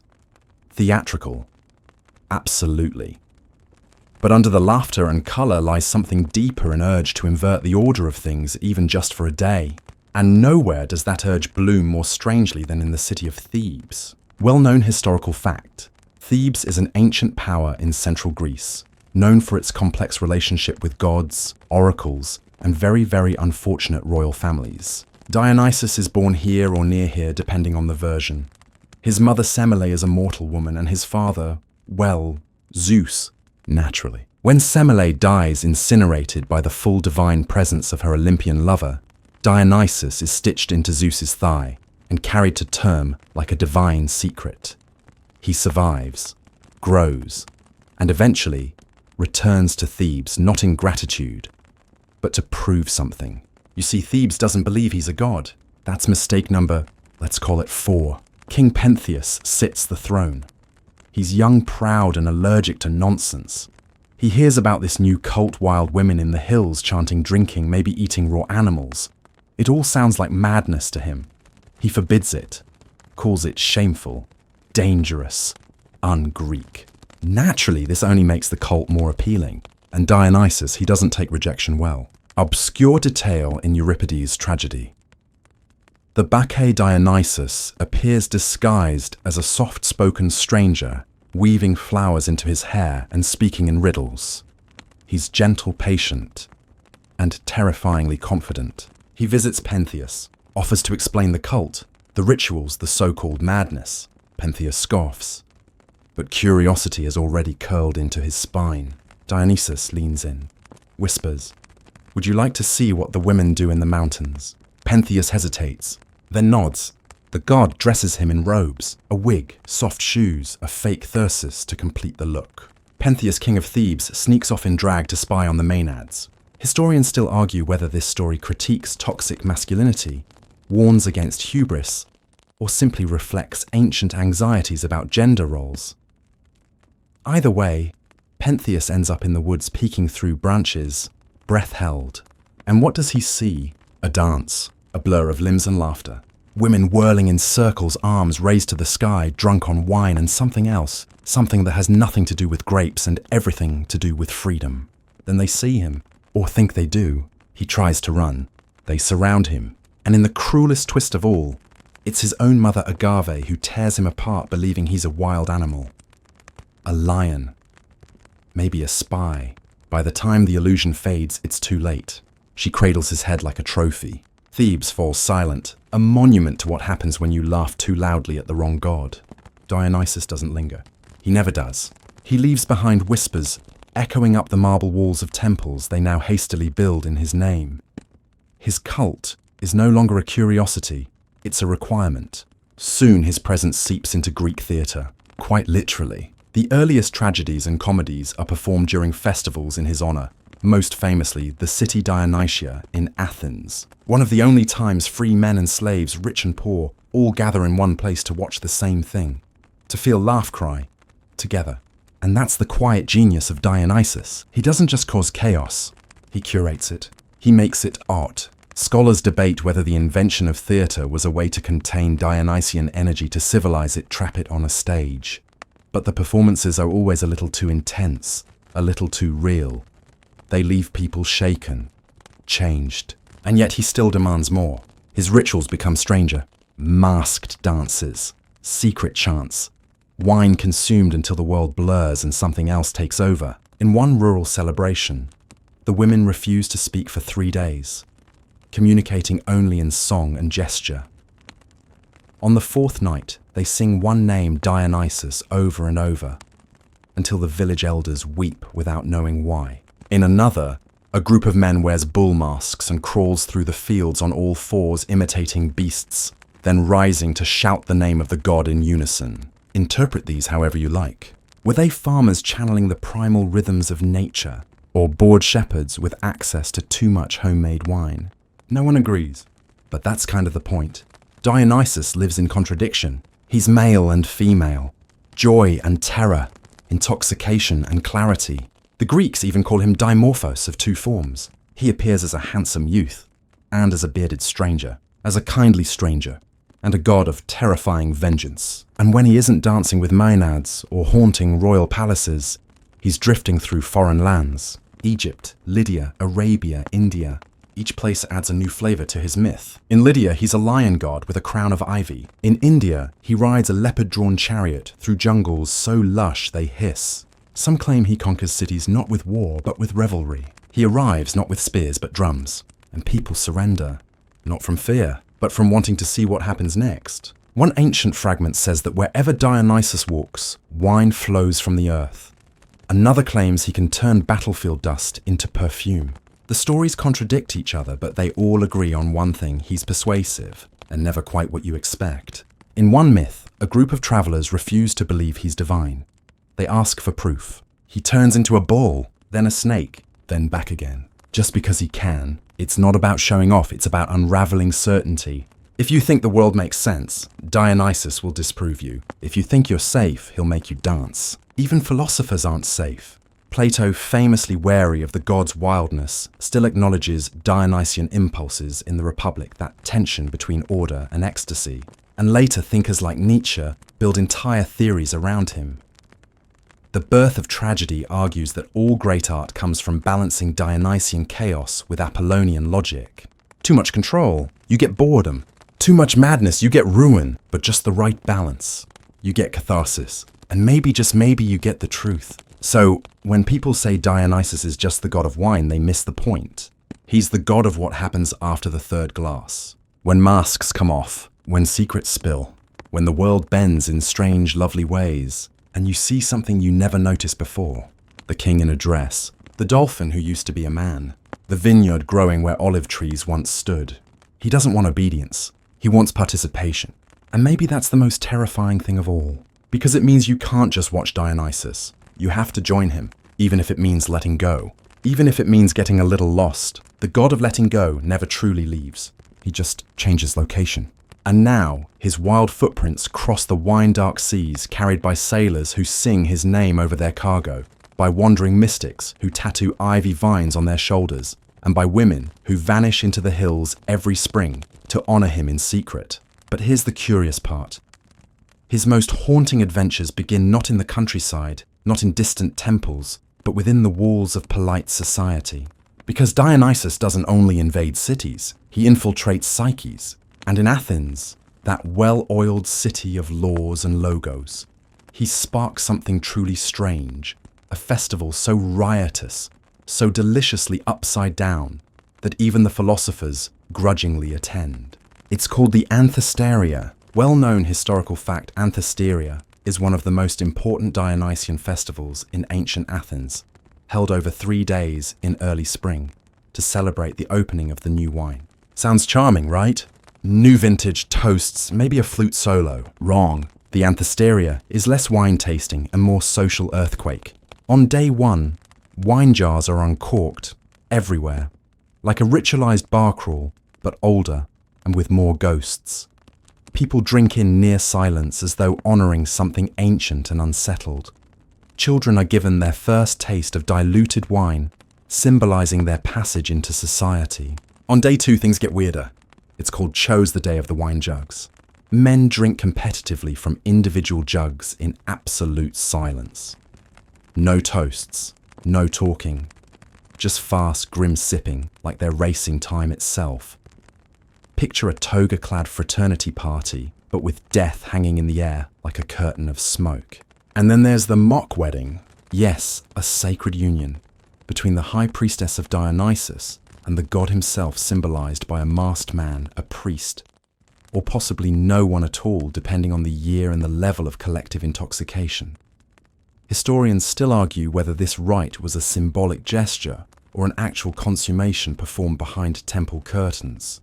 Some versions claim the bride is led into the Boukoleon, an ancient chamber, and left alone with the god. Others insist it's metaphorical, representing the merging of mortal and divine through ritual. Still others say it's just good theatre.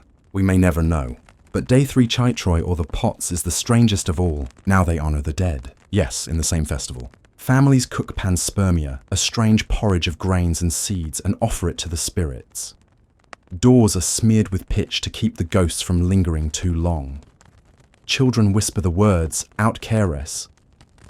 The Anthesteria is over at sundown, shooing the dead back to their dusty corners. Because this is the Dionysian promised joy and death side by side. A party with a shadow, a dance with a grave, and yet the Athenians keep doing it year after year, century after century. Obscure detail.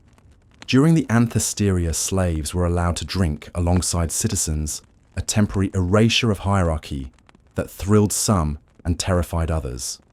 Scholars debate whether this represents true liberation or a carefully contained release valve for societal pressure. Dionysus doesn't ask for belief in the traditional sense. He just asks that you take part. And that's how his cult spreads, not by preaching but by dancing, by arriving with the musicians, by slipping into cities like Perfume or Fever, by giving people, especially those without power, a place to feel infinite. You see it most vividly in the Maenads. Women, young, old, rich, poor, abandoning their homes to join ecstatic processions into the mountains. Their hair unbound, their feet bare, their voices rising in polyphonic cries that sound more animal than human. People say they tear animals apart with their hands, that they suckle wolves and make snakes into necklaces, that they can't be harmed while under the god's protection. And honestly, Some of those stories may just be fear disguised as folklore, but the danger feels real. Because in a world where women are often confined physically, socially, legally, the Maenads represent something electrifying: the refusal to be small. They remind people in the most unsettling way that every law is imaginary until it's enforced. That underneath the marble statues and symposiums and oaths, there is still something wild, something waiting. And Dionysus doesn't repress it. He invites it to dinner. He lets it wear a crown. And while he's often cast as a liberator, especially by modern readers, it's not all pleasant. Because when you let people taste real freedom, they might not want to give it back. The Maenads don't return to normal life unchanged. Some refuse to go back at all. Others do, but with a look in their eyes that makes husbands nervous and priests whisper. And Dionysus, he smiles. It's exactly as he planned. In myth after myth, he does this: unsettles, unmoors, unravels. And always in disguise. He's the stranger on the boat, the pretty boy with the dreamy eyes, the figure in the mask, who turns a town into a play before vanishing into smoke. In fact, his favorite trick might be not looking like a god at all.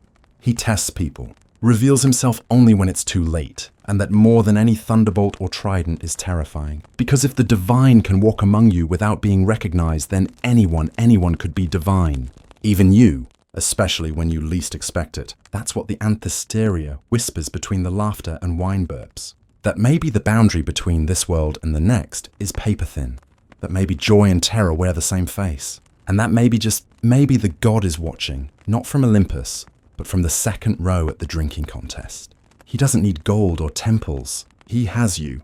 He always has. And just when the cities think they've tamed him, wrapped him in respectable rituals and holiday dates, and priests with polished sandals, he cracks open something new, a dream, a madness, a love that makes you sing out loud in the rain and laugh until you cry and tell someone a secret you swore you'd never share.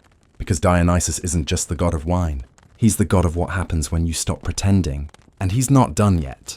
He isn't done, not even close. Because just when Dionysus seems content to hover at the margins, haunting festivals, enchanting the woods, slipping into dreams, he steps center stage and demands applause. Literal applause, actually.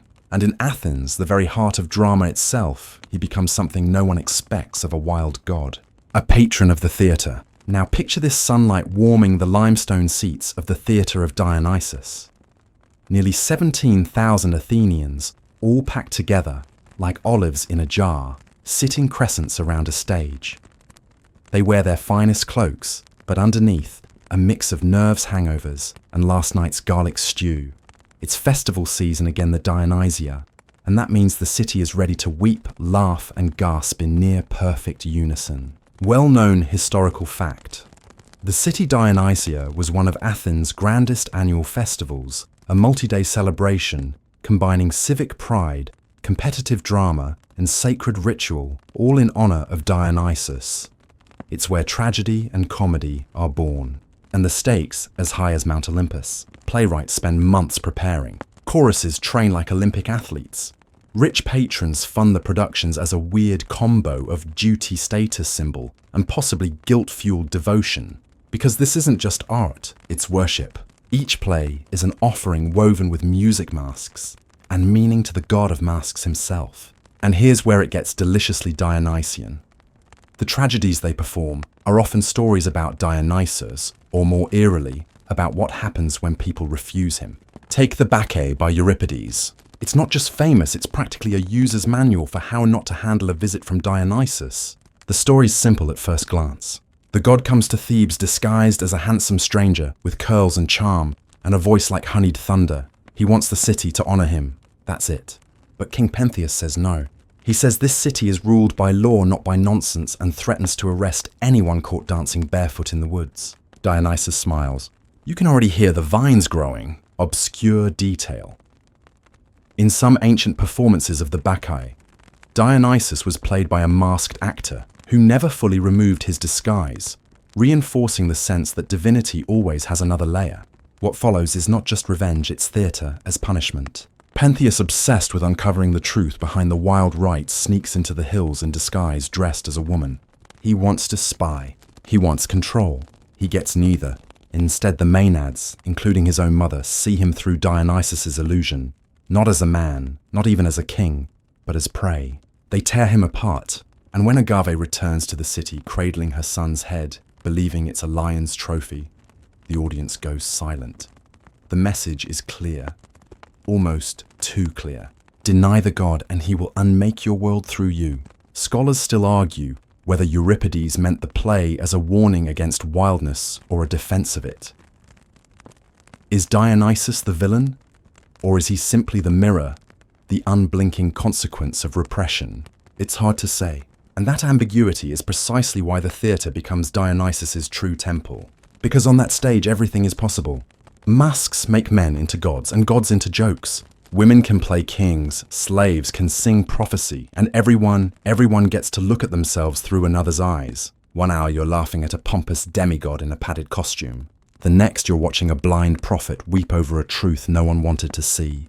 And through it all, Dionysus watches from behind his own metaphorical mask, sometimes literally enshrined in the front row, where his priest gets the best seat in the house. The city pretends this is normal, but deep down, they know what they've invited in. The power of theatre isn't entertainment. It's transformation. It's what happens when a person sheds their daily identity and steps into something raw, trembling, dangerous. It's ecstasy without the wine, madness in structured verse. And Dionysus, ever the master of contradiction, loves it.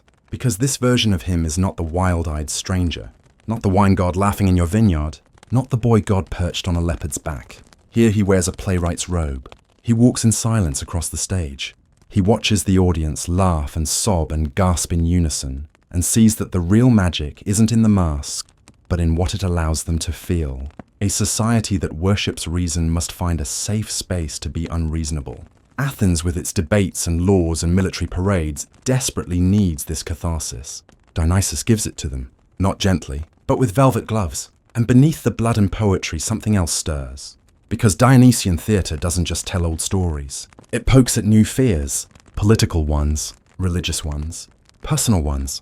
What if the gods are not what we thought? What if fate is cruel? What if joy and pain aren't opposites but twins? These aren't polite questions, but they are honest ones. And in asking them, the plays do exactly what Dionysus always does. They disrupt. They nudge at boundaries.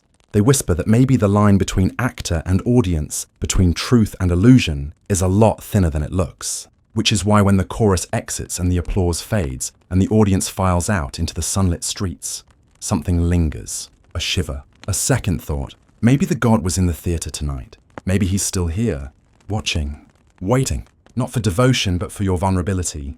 Because Dionysus doesn't demand temples of marble. He prefers the fragile architecture of your emotional honesty. The way you cry during a play and don't know why. The way a line of poetry can hit harder than a sword. The way you leave a performance feeling changed, even if you don't understand what changed you. That's the real sacrifice. And he drinks it in. So next time you sit in a darkened theatre listening to a voice become another person, or feel yourself transported by a story that echoes your deepest fear, remember you're not alone. He's there. He always is. It's easy to forget sometimes that Dionysus is a god of paradoxes, but forgetfulness is his favourite playground. Just ask the sailors. They don't even know what they've done wrong, not at first. All they see is a soft-spoken young man on the shore asking for passage. He looks delicate, a little dreamy, wrapped in a purple cloak that glows like sunset silk. His hair flows in perfect waves, and there's something in his eyes that makes even seasoned seamen squint and look away. Still gold is gold, and passengers are business. They let him aboard. Big mistake. This tale, the one of Dionysus and the pirate sailors, is older than many temples, and like a fine wine it smells sweeter the longer it sits. Well-known historical fact. The Homeric hymns.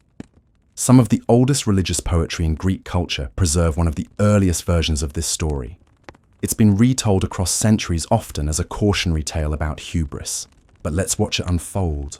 The ship creaks out to sea. The crew murmurs among themselves. Who is this guy really? He doesn't carry a weapon. Doesn't seem like a runaway noble or a soldier. Too clean. Too calm. They glance at the horizon. No land in sight. And then someone suggests it softly at first, but quickly louder bolder. Let's sell him. There are buyers across the Aegean who pay good money for fine-looking boys.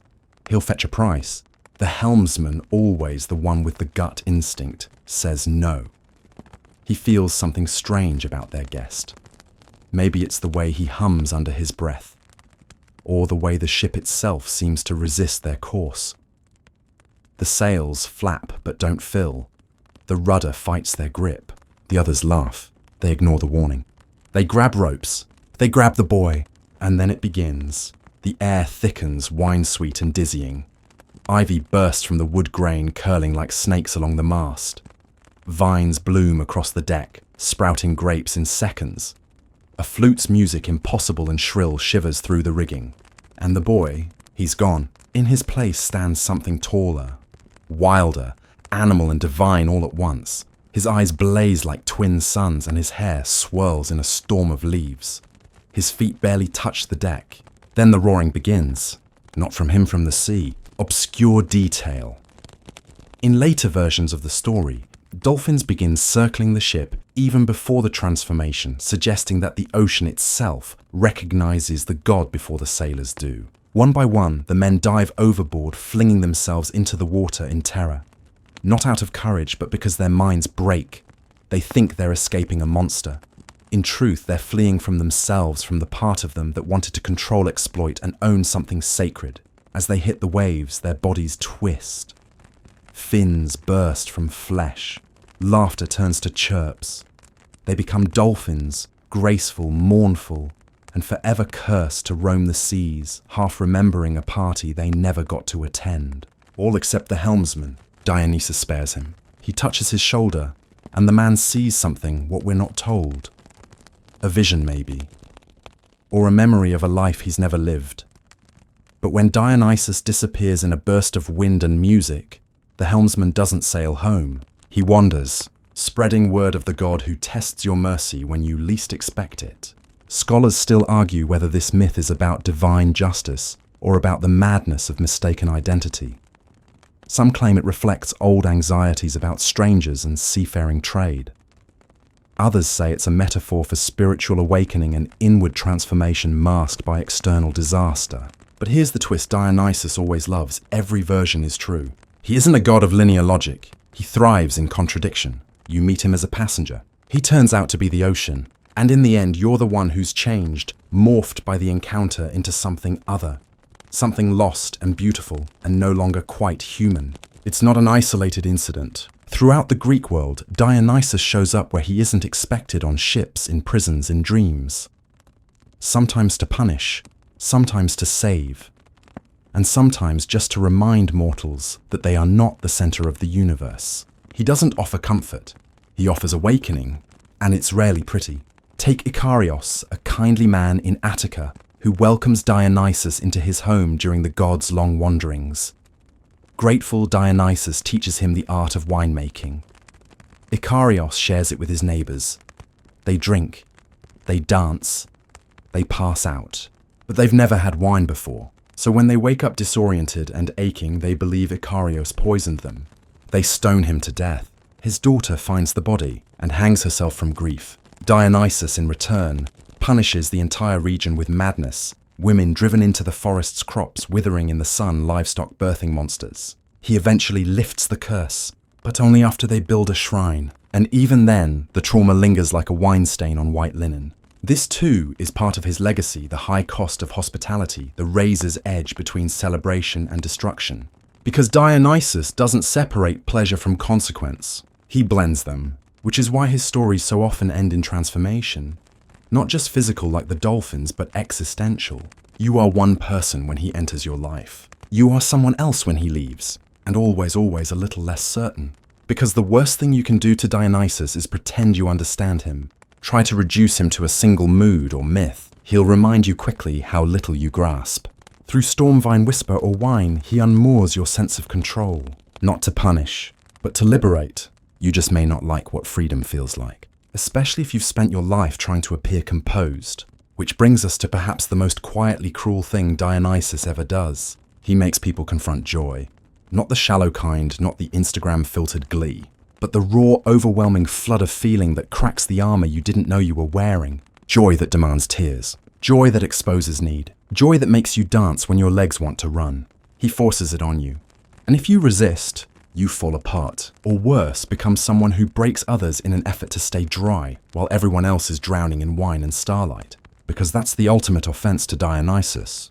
Not skepticism, not violence, but control. He doesn't just undo it, he undoes you. And if that sounds harsh, well, you were warned. The torchlight flickers at the edge of the forest, where shadows stretch long and thin, dancing in time with the drums. Somewhere beyond, there's a procession winding its way uphill, chanting, staggering, laughing. They wear ivy crowns. Their eyes are glazed with devotion or something stronger. In the center walks Dionysus, barefoot and radiant, and he knows exactly what he's about to do. We've reached the summit of his darkest legend, the one whispered most cautiously, the one that ends in pieces, literal ones. The death of Pentheus, a king who tries to stop the party, a cousin no less, blood to blood, logic to madness. Pentheus rules Thebes with what he calls order. He watches Dionysus arrive in town, new cult wild followers, foreign chants, and sees a threat. It isn't just the music or the wine, or even the nighttime rituals. It's what they suggest: a surrender of ego, a letting go, a dance that doesn't ask permission. So naturally he arrests Dionysus, or tries to. Dionysus, of course, lets him. He walks calmly into the palace, offers no resistance, smiles as he's chained up. But the chains fall off seconds later. The cell bursts into vines. Fire laps at the walls in the shape of a bull's head. No one's hurt, just dazed, unmoored.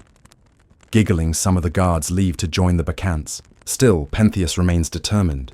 He sees hysteria where others see ecstasy, sees rebellion in every grape.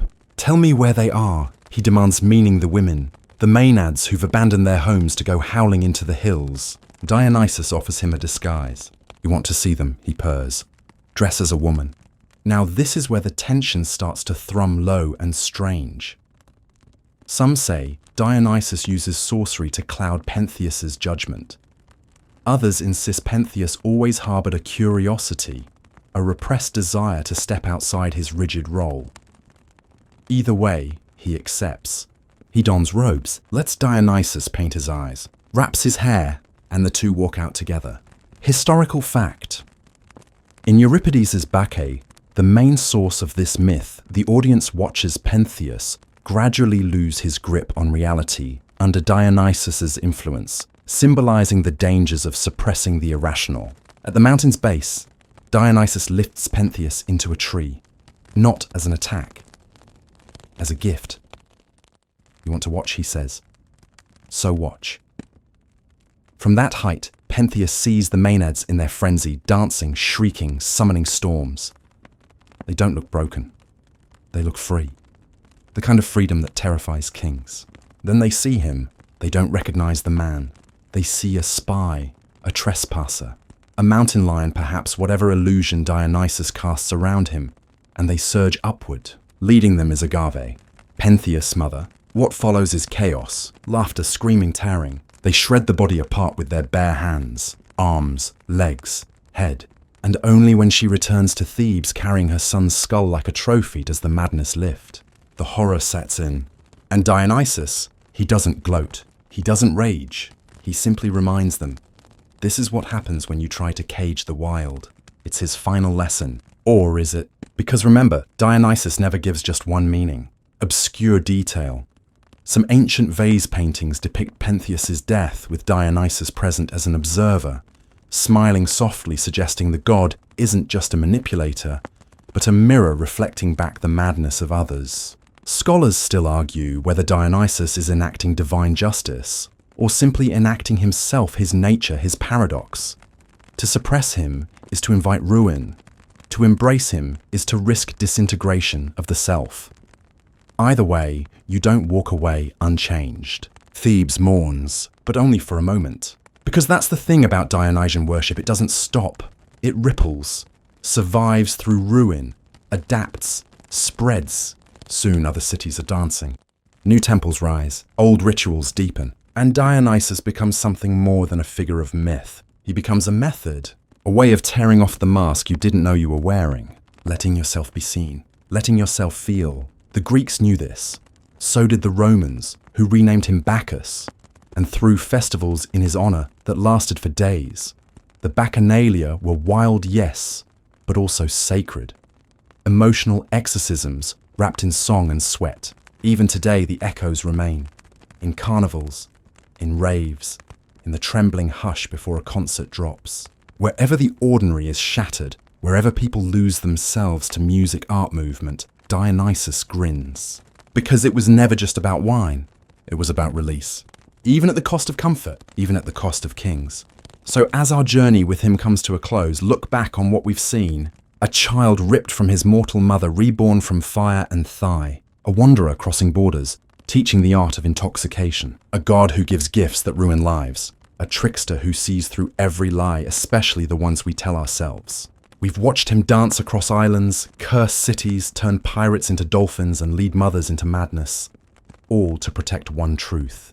Joy is not safe, but it is necessary. The awful things Dionysus did, they weren't random, they weren't petty. They were the price of ecstasy, the cost of dissolving boundaries. He is not the god of good behavior. He is the god of coming undone. And somewhere deep down, he hopes you'll join him, even if it means being torn to bits. Because what's left afterward might be more true than what stood before. Now let that sit a moment. Feel the hum behind your eyes and drift with us into the wind down. The torches are low now. Their glow softened by distance like a memory you're not sure you lived or dreamed. Somewhere far away the drums have stopped. The forest sighs. The vines rest. The hills no longer echo with laughter or screams. Everything that needed to burn has burned.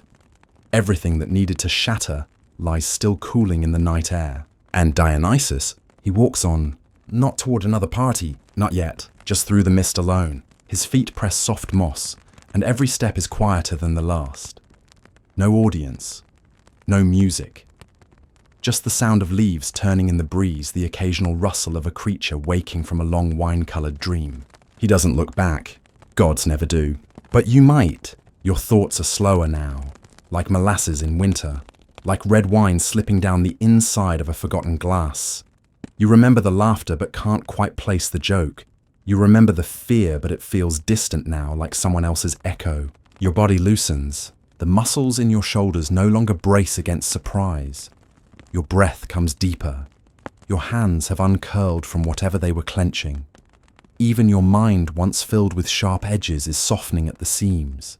The party's over, but the stillness it leaves behind is its own kind of music, and if you listen closely, very closely, you might still hear a final note. One last whisper of flute twining through the branches like ivy. Or is it just the wind? Hard to tell, really. But either way, let it carry you. Let the strangeness settle in your bones. Let the masks you didn't know you wore dissolve quietly into the dark. Let the wine-dark waves of sleep rise and pull you under. You're safe now. No wild god watching from the trees. No judgment. Just breath. Just darkness. Just the echo of a journey that ends where all good ones should not with answers, but with release. Sleep well, traveler of myths. And if Dionysus visits your dreams, maybe don't say no to the dance. End of script. Sweet dreams.